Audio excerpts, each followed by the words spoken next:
வணக்கம் நிக்கிதா.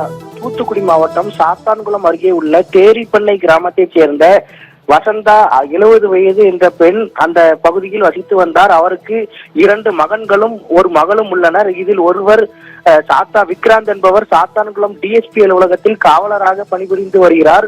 இந்த நிலையில் அவர் நேற்று காலை பணிக்கு வந்துவிட்டார். பணிக்கு வந்த நிலையில் அவரது தாயாருக்கு காலையில் இருந்து மாலை வரை தொடர்பு கொண்டுள்ளார். அவர் செல்போனை அழைப்பு எடுக்காததால் அவர் அருகே உள்ள அக்கம் பக்கத்தினரை அனுப்பி அவரது வீட்டிற்கு சென்று பார்க்க அனுப்பியுள்ளார். அப்போது அவர் சடலமாக கொடூரமாக கொலை செய்யப்பட்டு கிடந்துள்ளார். அவரது கழுத்தில் மற்றும் காதில் இருந்த நகைகள் திருடப்பட்டிருந்தது.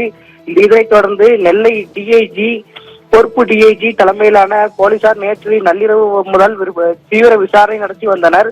தொடர்ந்து விவகாரத்தில் 3 தனிப்படைகள் அமைக்கப்பட்டது. இந்த நிலையில் அதே பகுதியைச் சேர்ந்த இளம் பெண் ஒருவர் மீது போலீசாருக்கு சந்தேகம் எழுந்தது. அந்த பெண் செல்வரதி என்பவர் அந்த பெண் ஏற்கனவே ஒரு நகைக்காக கொலை செய்யப்பட்ட வழக்கில் அந்த பெண் கைது செய்யப்பட்டுள்ளார் என்பதும் குறிப்பிடத்தக்கது. இந்த நிலையில் அந்த பெண்ணை அழைத்து போலீசார் விசாரணை நடத்தியதில் அவர்தான் அந்த சம்பவத்தில் ஈடுபட்டுள்ளதாகவும் அந்த சம்பவத்தில் களவாடப்பட்ட 7 பவுன் நகைகளும் மீட்கப்பட்டுள்ளதாகவும் போலீசார் தரப்பில் தெரிவிக்கப்பட்டுள்ளது.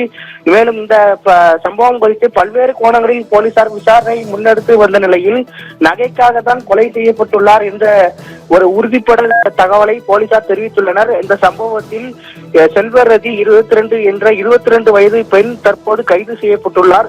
இந்த சம்பவத்தால் அப்பகுதியில் பெரும் பரபரப்பு ஏற்பட்டுள்ளது.